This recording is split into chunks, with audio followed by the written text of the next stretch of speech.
जय हिंद साथियों। हम लोग पॉलिटेक्निक की परीक्षा को ध्यान में रखते हुए महत्वपूर्ण PYQ की सीरीज़ शुरू किए हैं, जिसमें 51 क्वेश्चन तक हम लोग सॉल्व कर चुके हैं, जिसकी प्लेलिस्ट आपको चैनल पर मिल जाएगी, जाकर आप देख सकते हैं। आज हम 52 से आगे बढ़ेंगे और एक बात और ध्यान रखने वाली ये है कि ये क्वेश्चन जितने भी हैं सब पॉलिटेक्निक साथ में IERT दोनों के लिए महत्वपूर्ण है। दोनों परीक्षाओं में विगत वर्षों में जो प्रश्न पूछे गए हैं वही यहाँ दिखाए गए हैं। ठीक, तो आप अच्छे ढंग से इन क्वेश्चन को सॉल्व करिए और पीछे जाके प्लेलिस्ट में देख लीजिए। आज चलिए आगे देखते हैं। ठीक, तो आइए हम लोग 52 नंबर क्वेश्चन को उठाते हैं। सर 52 नंबर क्वेश्चन क्या कह रहा है? कह रहा है 800 kg की कार है, 90 किमी पर हावर के वेग से जा रही है। ब्रेक लगने पर 50 मीटर तक जाके रुक जाती है, तो कार पर कार्यरत मंदन बल क्या होता है? समझ में आता है। जब ब्रेक लगेगा तो त्वरण क्या होगा? रिटार्डेशन, निगेटिव त्वरण आएगा, और त्वरण निगेटिव आने का मतलब जो उससे बल उत्पन्न होगा वो क्या कहलाएगा? मंदन बल। तो ब्रेक लगेगा तो मंदन पैदा होगा। ठीक है, तो आइए देखते हैं क्या दिया है। मास दिया है सर 800 kg। मास क्या दिया? 800 kg। अगर मास दिया है तो हमें फोर्स लाना है, बल पैदा करना है, तो क्या निकालना है? एक्सीलरेशन, त्वरण आ जाए, F बराबर ma लगा दोगे। अर्थात अपने को अगर एक्सीलरेशन मिल जाता तो काम हो जाता। पता तो करना है फोर्स, यहाँ पता क्या करना है? फोर्स। लेकिन फोर्स पता करने के लिए अगर हमें त्वरण मिल जाए तो हमारा काम हो जाए, F बराबर ma कर देंगे। और त्वरण कैसे आएगा? तो गति के समीकरण के लिए मैटर पूरा उपलब्ध है, देख लीजिए क्या दिया है। दिया है इनिशियल वेलोसिटी दिया है 90 किलोमीटर पर आवर से जा रही है car. 90 kilometre per hour, 1 kilometre per hour equal to 5/18 metre per second, 5/18 metre per second. तो इसको मीटर पर सेकेंड बदल दो। क्यों? क्योंकि ये साइन में चेंज कर लो तो सॉल्व करने में आसानी होगी। तो 90 गुणे 5/18 मीटर पर सेकेंड। हाँ ना बोलो। 18 × 5 = 90, 5 × 25। इसका मतलब इनिशियल वेलोसिटी क्या आ गई? 25 मीटर पर सेकेंड। इनिशियल प्रारंभिक वेग 25 मीटर पर सेकेंड। और कह रहा है ब्रेक लगने के बाद 50 मीटर तक पहुंचती है। जाती कितना है? 50 मीटर तक वो जाती है, ऐसा नहीं है कि वहीं रुक जाती है। इसके बाद क्या होता है? रुक जाती है। रुक जाने पर अंतिम वेग क्या होगा? 0 होगा। तो u दिया है, s दिया है, v दिया है। अब आप गति का 3 समीकरण पढ़े हैं। v बराबर u प्लस at, s बराबर ut plus half at square, और v स्क्वायर बराबर u स्क्वायर प्लस 2as। अगर ध्यान से देखें तो यही तीसरा समीकरण जो है v स्क्वायर बराबर u स्क्वायर प्लस 2as, इसी में टाइम नहीं दिया है, बाकी दोनों में टाइम दिया है। दोनों में v बराबर u प्लस at और s बराबर ut plus half at square, दोनों में टाइम है। केवल तीसरे में टाइम नहीं है, और इस सवाल में जो दिया गया मैटर है उसमें टाइम नहीं दिया गया है। तो टाइम नहीं दिया गया, इसका मतलब कौन सा समीकरण बैठ रहा है यहाँ? तीसरा। तो तीसरा लगा दो। तीसरा समीकरण से v स्क्वायर बराबर u स्क्वायर प्लस 2as, यहाँ से एक्सीलरेशन मिल जाएगा और त्वरण मिल जाएगा। जैसे त्वरण मिलेगा हमारा F आ जाएगा। v 0 है अंतिम वेग, और u क्या है सर? 25 है। तो 25 का क्या? स्क्वायर प्लस 2 गुणे क्या? a इंटू क्या? 50। कोई दिक्कत वाली बात बिल्कुल नहीं।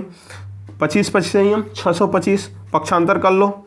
-625 बराबर 50 दूना 100 a। तो a का वैल्यू क्या आ गया भाई?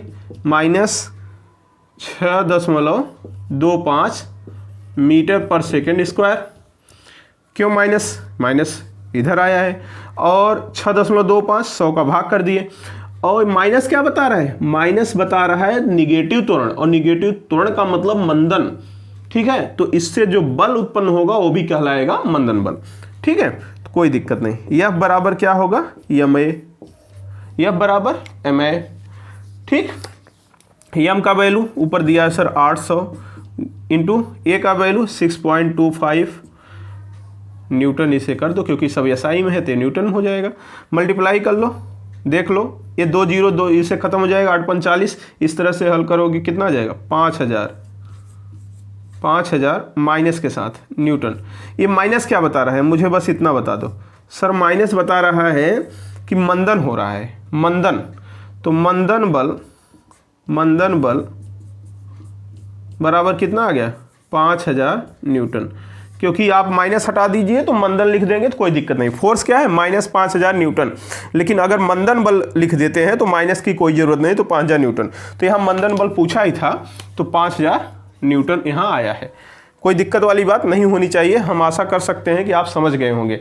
तो बना लीजिए, फिर अगले क्वेश्चन नंबर 53 को हम देखते हैं। ठीक, देखिए क्वेश्चन नंबर 53 क्या कह रहा है। 10 kg का एक पिंड रस्सी के निचले सिरे पर बंधा हुआ है। रस्सी के ऊपरी सिरे को पकड़कर पिंड को 2 मीटर पर सेकंड स्क्वायर के एक समान त्वरण से ऊपर खींचा जाता है। यदि g बराबर 10 तो रस्सी में तनाव क्या होगा? तनाव एक फोर्स होता है। ठीक, जैसे ये पिंड है, ठीक, पिंड नीचे काम, इसका भार किधर काम करेगा? नीचे। इसके सेंटर पे भार काम कर रहा है W बराबर mg नीचे की दिशा में। तो ये रस्सी है, कहीं मान लो स्वरूप हम बांध के रखे हैं समझाने के लिए। तो इस पर जो टेंशन काम करेगा, टेंशन तो ऊपर काम करेगा। टेंशन सदैव, भार ने टेंशन दे दिया रस्सी को, ठीक है। टेंशन सदैव दूसरे को दिया जाता है। आप लोग भी दूसरे को टेंशन देते हैं, ठीक। हाँ, तो टेंशन सदैव दूसरे को देने में मजा आता है। तो भार क्या होता है? नीचे की दिशा में काम कर रहा है तो टेंशन सामने वाले को, रस्सी को दे दो, आए टेंशन लिए रहो। अब टेंशन, अगर ये बैलेंस संतुलन की स्थिति में है तो इसका मतलब T बराबर mg होगा। T बराबर क्या होगा? mg होगा। या T माइनस mg बराबर क्या? 0 होगा। अगर समझो T बराबर mg, कब? तनाव बल किसके? भार के बराबर। न तो नीचे जा रहा है न तो ऊपर जा रहा है, चुपचाप पड़ा है संतुलन की अवस्था में। जितना बल ऊपर उतने बल नीचे, इसका मतलब चुपचाप पड़ा है। तो यहाँ से ऐसे होगा T माइनस mg बराबर क्या हो जाएगा? 0, क्योंकि न तो ऊपर जा रहा है न नीचे जा रहा है। लेकिन नहीं, वो कह रहा है कुछ और। ये रस्सी बंधा उधा नहीं है। अब इसे क्या कर रहे हैं? हाथ से पकड़ के इसे खींच रहे हैं, इसको खींच रहे हैं ऊपर खींच रहे हैं। तो किस बल से खींच रहे हैं? सर बल वो तो नहीं दिया है, लेकिन त्वरण दिया है। त्वरण क्या दिया है? एक्सीलरेशन दिया है। जिस एक्सीलरेशन से ऊपर जा रहा है वो एक्सीलरेशन दिया है, किसी एक्सीलरेशन से जा रहा है, ठीक। तो फोर्स क्या हो जाएगा? यह बराबर यम है। वो जो फोर्स काम करेगा यम में काम करेगा जिस फोर्स से ऊपर जा रहा है, ठीक। और यहाँ बात चल रही है फोर्स की। तो जो 0 हो जा रहा था, अभी परिणामी 0 हो जा रहा था, लेकिन क्या अब 0 होगा? नहीं सर। अब तो जो T माइनस mg होगा 0 नहीं होगा, क्योंकि ये एक्सीलरेशन से ऊपर जा रहा है, तो यह मय हो जाएगा। बात समझ में आया? बस इसी फार्मूले में रख दो, काम हो जाएगा। T माइनस mg बराबर क्या हो जाएगा? ma, क्योंकि W घटा दी। T तनाव बल आपको पैदा करना है। T बराबर क्या हो जाएगा? ma प्लस mg हो जाएगा। यम कॉमन ले लो, a प्लस g हो गया। यम का वैल्यू दिया है सर 10 kg। a का वैल्यू ये दिया है, यहाँ देखो 2 प्लस g का वैल्यू 10, 10 2 12 दम्मा 120 न्यूटन। स्वाहा। तनाव बल क्या हो गया? 120 न्यूटन। कहाँ गए साहब? ये है तनाव बल 120 न्यूटन। कोई दिक्कत नहीं होनी चाहिए, समझ में आ गया। अब चलो ये 54 नंबर देखते हैं, इसे हटाते हैं, ये समझ में आ गया होगा, ठीक है। इसे हटाते हैं, 54 देखते हैं। 54 नंबर क्या कह रहा है जरा समझो। 54 नंबर कह रहा है कि निम्न राशियों में कौन सी सदिश नहीं है। तो सदिश राशियां, अदिश राशियां। सदिश क्या होता है? वे राशियां जिनके परिमाण के साथ साथ दिशा भी जिनमें होती है, सदिश होती हैं। और जिनमें केवल परिमाण होता है, दिशा नहीं होती, अदिश होती हैं, ठीक। और अदिश को किससे? साधारण बीजगणितीय विधि से सॉल्व करते हैं, उसमें साधारण बीजगणित का प्रयोग होता है, और सदिश में वेक्टर अलजेब्रा का प्रयोग होता है। तो देखो सदिश कौन है? सदिश राशियां देखो, विस्थापन भी सदिश है, वेग भी सदिश है, त्वरण भी सदिश है, बल भी सदिश है, बल आघूर्ण भी सदिश है, ठीक। विद्युत क्षेत्र भी सदिश है, विद्युत क्षेत्र भी सदिश है। संवेग, जो रेखीय संवेग है, रेखीय संवेग भी सदिश है, आवेग भी सदिश है, आवेग भी सदिश है। तो ये सभी सदिश के उदाहरण हमने यहाँ लिख दिए, कोई दिक्कत नहीं होना चाहिए। सर अदिश के भी ज़रा बता दीजिए। चलो अदिश के भी बता देते हैं। सर अदिश कौन है ज़रा वो भी बताइए। तो अदिश में चलो देख लेते हैं कौन अदिश है। तो अदिश में दूरी अदिश है, ज़्यादातर क्वेश्चन इसी में से आ जाता है। दूरी के बाद आपका चाल अदिश है, इसके बाद क्या कार्य अदिश है, दाब अदिश है, और कुछ सर बहुत कुछ है। विद्युत धारा दोनों में अंतर देखिएगा, ये विद्युत धारा है, विद्युत क्षेत्र है। विद्युत क्षेत्र सदिश है, विद्युत धारा अदिश है, ठीक है। विद्युत धारा अदिश है, और कुछ और कुछ बहुत है, क्या बताइए, दो चार और आपको याद है, हम लिखते हैं ना, क्या टेंशन लेते हो जब हम हैं तो। हाँ, दाब कार्य ये सब हो गया। और अदिश क्या है, और अदिश इसमें गति ऊर्जा, ऊर्जा कोई भी हो, कोई ऊर्जा, गतिज ऊर्जा, स्थितिज ऊर्जा, गुरुत्वीय ऊर्जा, ये सभी ऊर्जाएं, कोई भी ऊर्जा हो, सब क्या है अदिश हैं। तो टेंशन फ्री। तो आओ इसमें देख लेते हैं क्या हो जाएगा। निम्न राशि में कौन सी है सदिश नहीं है, तो गतिज ऊर्जा यहाँ दिख रहा है, यही सदिश नहीं है तो अदिश है। त्वरण, रेखी, संवेग ये सब क्या है, ये सब सदिश राशियों में है, ठीक है। तो इस तरह का जो छोटा क्वेश्चन आएगा उसे आप कर लेंगे। चलो नेक्स्ट देखते हैं, ये क्वेश्चन नंबर 55, 54 हटाए 55 पे शुरू करें, ठीक। आशा करता हूँ समझ में आया होगा।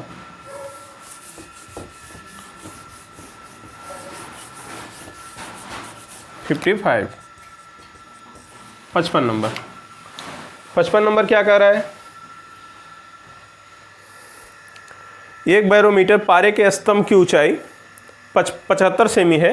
यदि पारा अपेक्षित घनत्व इतना के स्थान पर 0.8 अपेक्षित घनत्व वाला द्रव लिया जाए तो द्रव स्तंभ की ऊंचाई क्या होगी। कोई बैरोमीटर है, बैरोमीटर में पारा भरा गया है, आप समझ रहे हैं बैरोमीटर क्या सेंस होता है। ये देखिए जो प्रेशर पे काम करता है, यह P बराबर क्या HDG, पारा है, पारे की ऊंचाई यहाँ तक आ गई मान लो बैरोमीटर में, तो पारा है तो यहाँ तक आई, लेकिन दूसरा द्रव भरते तो कितना ऊंचाई जाता है, यच बताना है, यच। जबकि वायुमंडलीय दाब तो समान होता है, वायुमंडलीय दाब इक्वल रहेगा, वायुमंडल जितना दाब पारे पर लगा रहा है उतने दाब क्या लगाएगा, दूसरे द्रव पे भी लगाएगा। तो हाइट लेकिन दूसरे डेंसिटी पे डिपेंड करेगा, डेंसिटी अलग अलग होगा, वायुमंडलीय दाब तो सेम लगेगा लेकिन डेंसिटी अलग अलग हो जाएगा। तो यहाँ एक फार्मूला आपको बता दें, जी कांस्टेंट है, तो दो अलग अलग द्रवों की ऊंचाई ज्ञात करने के लिए, दो अलग अलग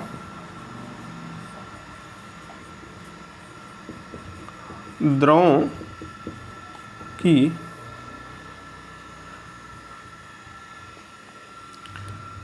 ऊंचाई तथा घनत्व में संबंध, किस केस में बात कर रहे हैं, ये दाब के केस में, प्रेशर वाले चैप्टर की बात हो रही है, दाब के चैप्टर की बात हो रही है, ठीक है। तो ऐसे आप कोई भी क्वेश्चन रहेगा लगा लेंगे, क्या H1D1 बराबर H2D2, बस इसी में रख देंगे आंसर आ जाएगा, कोई भी सवाल। अब H1 क्या है, पहला रहेगा द्रव, दूसरा हाइट रहेगा, डेंसिटी रहेगा, H2 दूसरे का हाइट डेंसिटी। चलो इसमें हल कर लेते हैं। अब पारे का दिया होगा, पारे का हाइट 75 सेमी है और डेंसिटी 13.6 है, तो H1D1 दिया है, हाइट क्या 75 सेमी और डेंसिटी क्या 13.6 सेमी में है, ध्यान देना। और दूसरा द्रव जो है, दूसरा द्रव उसका हाइट ही पूछा है और डेंसिटी दिया है 0.8, तो हाइट निकाल लो, हाइट बराबर क्या हो जाएगा 75 × 13.6 अपॉन 0.8। अब पॉइंट से कैंसिल, इसे कटा दो, 8 × 8 और 8 सते 56, 17 का इसमें मल्टीप्लाई कर दो, किस में S2 में, 75 × 17, दशमलव से चला गया था, 136/8 हो गया, 17 का मल्टीप्लाई कर दो, जितना आए उतना सेम ही हो जाएगा। सर कितना आएगा, अब इतना भी मल्टीप्लाई कर लो भाई, कुल हम ही करेंगे, सेमी आएगा तो कितना आएगा, देखो 1275 आएगा सेमी में, ठीक है। तो इसे मीटर में बदलना है तो 100 का भाग कर दो, तो 12.75 मीटर आ जाएगा। सर कैसे किए, अरे गुड़ा कर लो, 17 × 5 = 85, कहीं 5, 17 × 7 = 119, 119 और कितना 85 था, 8 जोड़ो 127 हो ना गया। अब ये गुड़ा भाग नहीं करोगे तो कहोगे मास्टर ठीक है, 12.75, कोई दिक्कत नहीं होनी चाहिए। तो ये यहाँ तक क्वेश्चन आप बनाइए, फिर आगे चलते हैं। ये क्वेश्चन कह रहा है कि 56 नंबर, एक तापमापी पर हिमांक 20 डिग्री सेल्सियस था, क्वथनांक 150 डिग्री सेल्सियस है। इस तापमापी पर 60 डिग्री सेल्सियस का ताप क्या होगा? टेम्परेचर पूछा है, 60 डिग्री का मान, ये अशुद्ध तापमापी है, ठीक है। अब आप कहेंगे कि इसको कैसे सॉल्व करें, तो आप हीट का जो प्लेलिस्ट बना है उसमें 15 लेक्चर हैं, उसमें जाके देखेंगे तो तापमापी जो पहला लेक्चर शायद होगा उसी में आपको हम पूरा डिटेल में समझाए होंगे, पहले या दूसरे लेक्चर में, जहाँ ताप है, तापमापन, वहीं बहुत बेहतरीन ढंग से समझाए हैं, तो वो आप देख सकते हैं। ठीक, यहाँ हालांकि हम बता रहे हैं, देखिए ऐसे क्वेश्चन को सॉल्व करने के लिए हम क्या करते हैं, कुछ नहीं, एक इस तरह से हम लाइन खींच देते हैं, एक तरफ शुद्ध वैल्यू लिख देते हैं, शुद्ध वाला, एक तरफ अशुद्ध, अशुद्ध माने गलत, सही गलत, इधर सही वाला मान, इधर गलत वाला मान। तो क्या करें, एक तापमापी पर हिमांक, हिमांक मतलब सही वाला हिमांक कितना होता है? 0 डिग्री सेल्सियस। सही हिमांक 0 डिग्री सेल्सियस होता है जल का, जल की ही बात कर रहा है। और कह रहा है वो तापमापी जो अशुद्ध वाला है वो किसे क्या नाप रहा है? 0 को 20 डिग्री सेल्सियस नाप रहा है, तो मतलब गलत नाप रहा है, अच्छी बात है। तो क्वथनांक क्या होता है? 100 डिग्री सेल्सियस शुद्ध होता है सर, लेकिन इसको भी वो क्या नाप रहा है? 150 डिग्री सेल्सियस नाप रहा है, ठीक है। तो शुद्ध और अशुद्ध, तो लेकिन कह रहा है इस तापमापी पर 60 डिग्री सेल्सियस का ताप क्या होगा? तो कह रहा है ऐसा करिए, 60 डिग्री सेल्सियस का मान आप बताइए यहाँ क्या होगा। तो आपने वहाँ सीखा होगा, टी मान लेते थे हम, ठीक है। 60 डिग्री सेल्सियस का मान क्या मान लेते थे? टी मान लेते थे। ये टी आपको बताना है क्या होगा, मतलब यहाँ 0 को 20 नाप रहा है, 100 को 150 नाप रहा है, तो 60 को क्या नापेगा? अशुद्ध वाला। बस यही सवाल है, बहुत आसान सा सवाल था। हमने बताया था इसे कैसे करते हैं, सिमेट्री लगा देते हैं, सिमेट्री समझाए थे वहाँ। क्या? दिस माइनस दिस, मतलब वैल्यू माइनस लोअर पॉइंट, ऐसे समझाए थे, याद होगा। जेड माइनस लोअर पॉइंट अपान अपर माइनस लोअर, कोई भी चीज़ हो, जेड यहाँ जो टेम्परेचर है कुछ भी, माइनस लोअर कर दो अपान अपर माइनस लोअर। ठीक उसी तरह से यहाँ भी सिमेट्री करना, जैसे इधर करना वैसे इधर करना। तो यहाँ 60 minus this upon 60 this minus this, ये लोअर हो गया, ये मिडिल टर्म हो गया, या ये टेम्परेचर हो गया, ये अपर पॉइंट हो गया, ये लोअर पॉइंट अपर पॉइंट। ठीक इसी तरह से लोअर अपर करके हम सिमेट्री लगा देंगे, बड़े आसानी से आ जाता है। और अगर आपको अच्छे से समझना है तो हीट का जो 15 लेक्चर है वहाँ जाके देख लीजिएगा, और बेहतरीन ढंग समझ में आ जाएगा, जीवन में कभी गलत नहीं होगा, चाहे जितना घुमा के सवाल पूछे। तो लोअर पॉइंट क्या है इसका? टी माइनस लोअर पॉइंट 20 अपान अपर माइनस लोअर 150 माइनस 20, यही बराबर क्या हो जाएगा बताइए? इधर भी सेम करिए, 60 माइनस 0 अपान 100 माइनस 0, 100 माइनस 0, बोलो सही है कि नहीं? हाँ सर। अब इसे घटा दो, 20 तिहाई 60, 20 पंचे 100, 3/5 आ गया, तो इसे भी घटा दो, ये टी माइनस 20 अपान 150 में से 20 जाएगा 130 बराबर 20 तिहाई 60, 20 पंचे 100, 5 का क्रॉस मल्टीप्लाई कर लो, 5t माइनस 5 बिसैया 100 क्रॉस मल्टीप्लाई 13 तिया 39, 390। भाई साहब उधर जाएंगे 490 होंगे, तो t बराबर क्या आ जाएगा? 490 अपान 5, कटाओ 5 9 45, कितना बचा? 5 8 40, भाई साहब कट गए, 98 डिग्री, यही आंसर आ गया, 98 डिग्री सेल्सियस। तो कहीं होगा नहीं है क्या? ये है 98 डिग्री सेल्सियस। ठीक, समझ में आई बात? बना लो। देखिए 57 नंबर, देखिए 57 नंबर हल करते हैं। 57 क्या है? वेक्टर का क्वेश्चन है, पूछा गया क्वेश्चन है। ये दो बल जिनमें प्रत्येक का मान 3 न्यूटन है, इस प्रकार लगे हैं कि उनमें उनके परिणामी बल का मान भी क्या है? 3 न्यूटन है। परिणामी बल भी 3 न्यूटन है और दोनों बल भी क्या है? 3-3 न्यूटन है। तो दोनों के बीच का कोण, वेक्टर में बहुत सिंपल सा फार्मूला आपने पढ़ा होगा कि R इक्वल टू होता है P square plus Q square plus 2pq cos of theta, जहाँ कास ऑफ थीटा क्या है? दोनों दर्पणों के बीच का कोण है। ये फार्मूला आपने पढ़ा होगा। दोनों दर्पण नहीं, दोनों वेक्टरों के बीच का कोण है, दर्पण निकल रहा है मुँह, जहाँ दोनों वेक्टर, दोनों जो वेक्टर होंगे उनके बीच का कोण है। फोर्स क्या है? वेक्टर है, ये फार्मूले में रख दीजिए, काम हो जाएगा। आर परिणामी दिया है, पहला बल दिया है, दूसरा बल दिया है, और थीटा निकालना है, दोनों के बीच का कोण। ठीक है, दोनों के बीच का कोण निकालना है। तो ये फार्मूला है, सिंपल रख देंगे, आ जाएगा। आर, इसको ऐसा भी हम लिख सकते हैं कि आर स्क्वायर बराबर, स्क्वायर कर दो दोनों तरफ का तो ये कड़ी हट जाएगा, P square plus Q square plus 2p Q cos of theta. Value रखो, आर का वैल्यू 3 का स्क्वायर, परिणामी भी 3 है, पी का वैल्यू भी 3 है, 3 का स्क्वायर प्लस 3 का square plus 2 into 3 into 3 into cos of theta. बस सॉल्व कर लो। 3 त्रिका सर 9, 3 त्रिका 9, 3 त्रिका 9, 9 9 18 जोड़ दें। चलो एक बार और कर देते हैं, 9 प्लस 9 प्लस 3 त्रिका 9 दूनी 18, कास ऑफ थीटा आ गया। 9 9 18। अब देखो 9 बराबर 18 plus 18 cos of theta. 18 common ले लें, कॉमन ले लो या पक्षांतर कर दो। 18 पक्षांतर करोगे तो क्या हो जाएगा सर, -9 बराबर 18 कास ऑफ थीटा। 9 में से 18 घटाओगे तो -9 आएगा। तो कास ऑफ थीटा क्या आ जाएगा, कास ऑफ थीटा बराबर 18 का भाग हो जाएगा तो 1/2 आ जाएगा, और कास 1/2 का वैल्यू 120 डिग्री होता है। थीटा बराबर क्या लिख सकते हो यहाँ, थीटा बराबर कास इनवर्स -1/2, इसका वैल्यू क्या आएगा 120 डिग्री। सॉरी डिग्री, डिग्री कहाँ है भाई डिग्री, ये डिग्री 120 डिग्री। ठीक है, आशा करता हूँ समझ में आ गया होगा। तो चलो नेक्स्ट चलते हैं। कौन सा नंबर है, 50 cm। इसे हटाएं, सिंपल सवाल था, आया हुआ पेपर में, हटाते हैं। आप रोक के अपना स्क्रीनशॉट लेते रहिएगा।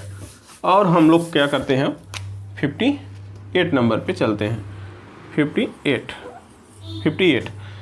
50 cm फोकस दूरी वाले किसी उत्तल लेंस के सामने कहाँ पर कोई लेंस कौन सा है, उत्तल, तो उत्तल लेंस में F बराबर पॉजिटिव होगा, 50 cm रख दिए। कहाँ पर कोई वस्तु रखी जाए, अर्थात वस्तु की दूरी U बराबर क्वेश्चन मार्क, कि वस्तु के दोगुने आकार का सीधा, सीधा माने आभासी, तो m बराबर क्या होगा, m माने आवर्धन, 2 गुना 3 गुना 4 गुना जो भी देता है यही आवर्धन होता है, और सीधा बोले तो आभासी, और आभासी के लिए m का मान क्या होता है सर, पॉजिटिव, तो दोगुने आकार का आभासी प्लस रहेगा। ठीक है, प्राप्त हो, कहाँ रखा जाए ये पूछा है। अब सर क्या करें, ये फार्मूला मिल गया, सब कुछ मिल गया, करें क्या, याद है फार्मूला जादू वाला बताए थे, F बराबर मोदी यूनिवर्सिटी बटे 1 माइनस मोदी। क्यों सर, ये तो लेंस है ना, हाँ लेंस में क्या फार्मूला होगा, F बराबर Modi university upon 1 minus Modi. अब जो लोग बीजेपी वाले नहीं हैं उनके लिए भी बता दें, F बराबर मायावती यूनिवर्सिटी बटे 1 माइनस मायावती, F बराबर मुलायम यूनिवर्सिटी बटे 1 माइनस मुलायम, F बराबर मनमोहन यूनिवर्सिटी बटे 1 माइनस मनमोहन, हर एक पार्टी के नाम हो गया। ठीक, F बराबर ममता यूनिवर्सिटी बटे 1 माइनस ममता, ममता बनर्जी। तो हर एक पार्टी के नाम ये फार्मूला याद कर लीजिएगा। ये किस में लगेगा, लेंस में लगेगा। ये किसके लिए है, लेंस के लिए है। ठीक, दर्पण के लिए यही M-1 हो जाता था, याद करो। दर्पण के लिए F बराबर क्या, मोदी यूनिवर्सिटी बटे मोदी -1, और लेंस के लिए F बराबर MU बटे 1 माइनस M। ये दोनों समझाए थे, बड़े काम का फार्मूला था, याद भी कराए थे दर्पण में। प्लेलिस्ट तैयार है लाइट का, जाके देख लीजिएगा, अच्छे से समझ में आ जाएगा। वैल्यू रख दीजिए आंसर, 50 बराबर M का वैल्यू 2 गुणे U अपॉन 1 माइनस 2, 1 में से 2 जाएगा -1, -2 हो जाएगा, -2 का भाग कर दो, U बराबर क्या आ जाएगा -25 cm। 25 cm कहीं है क्या, हाँ सर है, तो आंसर बड़ा सिंपल जी, ये मनमना के लगाइए, इससे बहुत बेहतरीन तरीका है। ठीक, कोई दिक्कत नहीं, हाँ लगाइए। ये प्रश्न क्या कर रहा है, 59 फ़ारेनहाइट और सेल्सियस तापमापी के एक एक खाने के मान में अनुपात क्या होता है। हमने आपको हीट में समझाया था, क्या समझाया था, बहुत ही बेहतरीन एक जादू बताया था। कौन सा, सर्किल फार्मूला, याद होगा, सर्किल फार्मूला बताया था। सर्किल फार्मूला आपके लिए हमने बनाया था, उसमें क्या बताया था, C1/5, ये बराबर नहीं है पहले तो, F1/9, इस तरह से हमने समझाया था। फिर K1/5, फिर R1/4, इस तरह से समझाया था। C1 सेल्सियस का एक खाने की लंबाई, फ़ारेनहाइट पर एक खाने की लंबाई, केल्विन पर एक खाने की लंबाई, र्यूमर पर एक खाने की लंबाई R1, ये सब शो करता है। अब इनके साथ हम सर्किल बना के किसी भी एक खाने की लंबाई में रिलेशन बता सकते हैं, चाहे सेल्सियस के एक खाने की पूछे, चाहे फ़ारेनहाइट के एक खाने, किसी के साथ पूछे हम रिलेशन बता सकते हैं, बट सर्किल बनाना है। जैसे यहाँ क्वेश्चन में कहा फ़ारेनहाइट और सेल्सियस तापमापी के एक एक खाने के मान में अनुपात बताइए। तो फ़ारेनहाइट से चलना इधर से है, देखो ऐसे आओगे, जहाँ से कहेगा पहले फ़ारेनहाइट है फिर सेल्सियस है, तो फ़ारेनहाइट से चले हम किधर, देखो सर्किल बनाना है। ये फ़ारेनहाइट से सेल्सियस की तरफ गए, सर्किल बनाए। अब ऐसे ही सर्किल पूरा नीचे से भी, ये सर्किल तैयार हो गया कि नहीं, देखो एंटी क्लॉक चले, फिर वही एंटी क्लॉक, ऐसे पूरा सर्किल, ये नहीं कि आधा इधर नहीं, जैसे चल रहे हो उसी तरह से पूरा सर्किल बना दो, ठीक है, ऐसे गंदा कर दो, ठीक। तो 5 से 9 ऊपर किधर चले, F1 से C1, इधर 5 से 9, ऐसे ही तो चलोगे। तो आंसर क्या हो गया, 5 संबंधित 9 आंसर हो जाएगा, सीधा सीधा, कुछ नहीं हल करना है, हमने जादू सिखाया था। अगर आपको मान लीजिए अभी यहाँ पूछता F1 संबंधे R1 पूछता, तो आप क्या बता सकते थे, देखो ऐसे ही बता देंगे।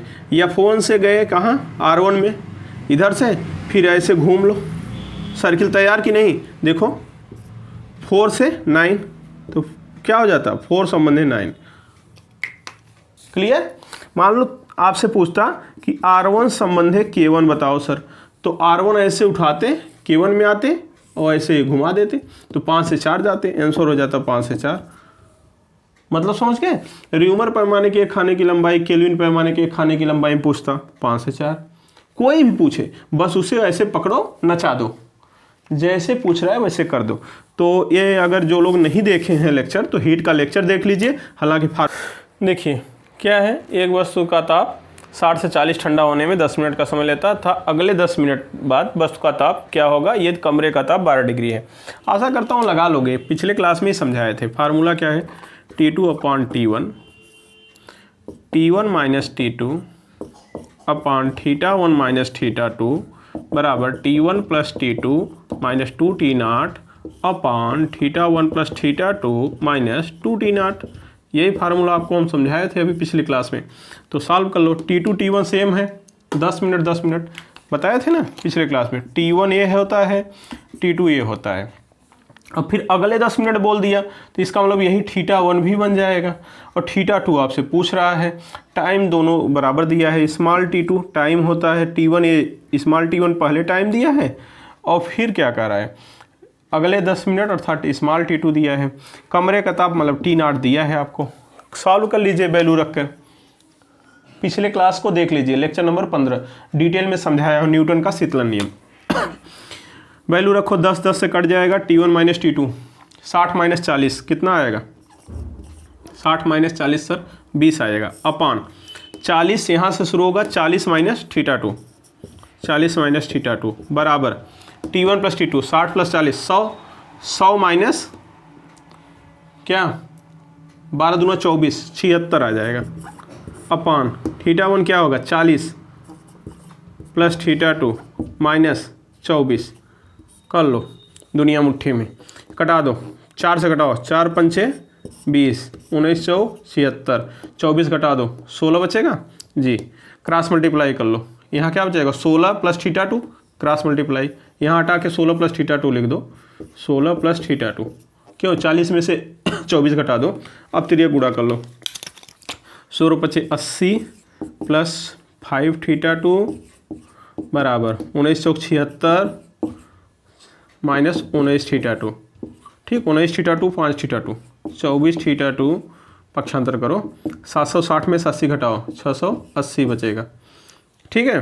तो θ2 बराबर क्या हो जाएगा 680 बटे 24, कटा लो, 4 से कटा दो, 4 1 4, 4 7 28, कट गया, 4 6 24, थोड़ा छोटा हो गया, और छोटा करना है कर लो भाई, 2 8 16, 2 पंचे 10, 2 3 6, तो ये हो गए 10, 85 बटे 3, कटा, इसे कटा लो, 3 दूनी 6, कितना बचा 25, 3 8 24, एक बचा, एक में 3 का भाग करोगे 3 त्रिक का 9, 3 त्रिक का 9, जितनी बार जाना है देख लो कौन सा है, 28.3 दिया है, तो यहीं रुक जाओ, काहे आगे जाओगे।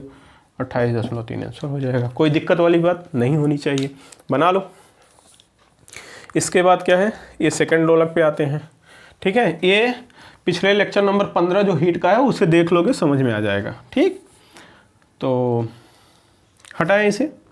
ठीक, 61 नंबर क्या कर रहा है, सेकंड लोलक का चंद्रमा पर आवर्तकाल क्या होगा। चंद्रमा पर जी का मान g/6 है।